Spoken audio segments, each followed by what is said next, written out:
ايه رأيكم نغير اسم معبر رفح ونخليه معبر المشاهير؟ احنا ناقص بس نلاقي توم كروز نازل من طيارة هليكوبتر وبيوزع كراتين زيت وسكر. النهارده الكلام مش عن سياسة ومؤامرات وشكاوي رسمية، النهارده الكلام عن أنجلينا جولي شخصيا. أنجلينا اللي سابت هوليود وبراد بيت اللي على ما اعتقد لسه بيتحاكموا وجت تقف على حدود رفح. احنا وصلنا لمرحلة ان الفنانين بيتحركوا اسرع من الGPS بتاع الامم المتحدة. عقبال الفنانين بتوعنا يا رب كده اما يتحركوا ويدعموا مصر كده على مواقع التواصل الاجتماعي بتاعتهم، انفخ في صورتهم يا رب. الناس اللي بتقول يا محاسن الصدف أنجلينا جولي، احب اقول لك يا سيدي ان الصدفة نفسها ماتت في سنة 2000 ان أنجلينا جولي تظهر في رفح وفي نفس الوقت يطلع بيان عربي اسلامي مشترك بيدين قفل المعبر من الناحية الإسرائيلي وتجويع الفلسطينيين في البرد والمطر. دي مش صدفة يا حبيبي، ده تخطيط عبقري، ده شغل ناس دماغها ألماظ. احنا بقالنا سنة بنقول افتحوا المعبر من ناحيتهم هناك باللغة العربية فما فيش حد سامع. قلنا نجرب بقى باللغة الأنجليناوية. العالم الغربي ده عامل زي العيل الصغير، تشرق له بالسياسة يعيط، توري له نجمة سينمائية بتعيط يفتح لك الخزنة بسرعة. تعالوا بقى نحلل قوة الزراعة دي مقابل قوة الدماغ. احنا ممكن نبعت 100 خطاب احتجاج، ساعتها العالم هيقول لك اوه ده ورق شجر جميل. لكن أنجلينا جولي دي معاها جيش من المتبرعين اللي مستعدين يدفعوا نص ثرواتهم لمجرد ان أنجلينا يا عيني بصت للكاميرا كده نظرة حزينة. لان أنجلينا مش بس ممثلة، دي براند انساني ماشي على الارض. لما الفانز بتوعها في اوروبا وامريكا يشوفوها وهي واقفة في وسط المطر والبرد قدام المعبر بتاع رفح هيسألوا هي أنجلينا بتعمل هناك ايه؟ هو في ايه اصلا يا جدعان؟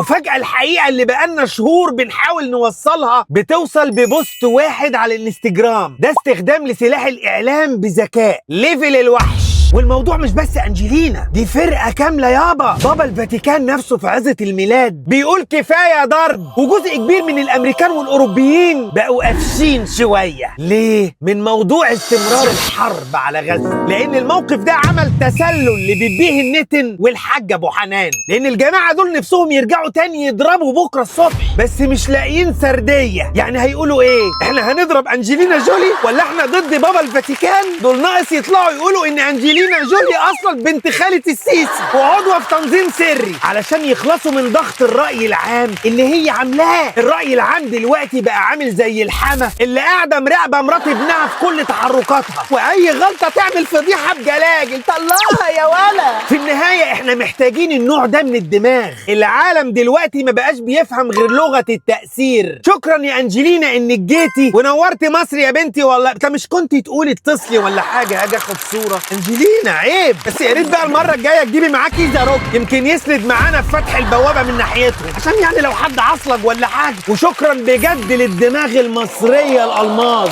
شكرا قوي للرجل العسكري المحترم رجل الجيش المصري محافظ شمال سيناء. أنجلينا جولي بقى لها سنتين بتلف العالم بتعمل خير، والنهارده وجودها على حدودنا دي رساله ان الانسانيه لسه فيها نفس، وعشان يبقى شهد شاهد من اهلها. شكرا ليك وشكرا لكل واحد بيستخدم شهرته علشان يقول كلمة حق في وقت الكل فيه بيتهته. والنبي يا أنجلينا فيك الخير عن الحية وعن الإخوان. تفتكروا مين النجم العالمي اللي لو جه معبر رفح ممكن يغير موازين القوة تماما؟ أظن ما فيهاش نقاش، أكيد بلبل مصر. يلا اكتبوا لي في الكومنتات تحبوا تشوفوا مين، وما تنسوش تعملوا شير للفيديو علشان يوصل لأنجلينا جولي. يمكن يا رب تعمل لي لايك ولا حاجة وشيروها له.